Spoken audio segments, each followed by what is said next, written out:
सुटला 6वा सेमी सुटला या मैदानातला आणि 6व्या सेमी मध्ये लढत चालू आहे. पड्याला बादल पळतोय, आड्याला सरपंच पळतोय, तिकडे खाल्ल्या अंगाला सोन्या पळतोय. लढत चालू तिघांच्या मध्ये, परंतु बाजी मारली उन्हाळाचा बादशाह सरपंचनं.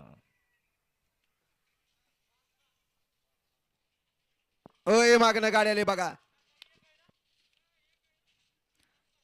सेमी फायनल 6चा निकाल. 6चा निकाल आता आज क्रमांक 5 वर धावलेली गाडी सह्याद्री इंडस्ट्रीज वागेरे हिंद केसरी विकास ड्रायव्हर अपसिंगे सरपंच आणि भाईजा ही गाडी फायनल साठी पात्र. आणि आज क्रमांक 6 वर धावलेली गाडी 7 वर धावलेली गाडी सिद्धनाथ पासून प्रेमदत्ता रसाळ शेनवड हिंद केसरी सोन्या ड्रायव्हर खटाव ही गाडी क्वार्टर फायनल साठी पात्र. दोन्ही विजेता बैल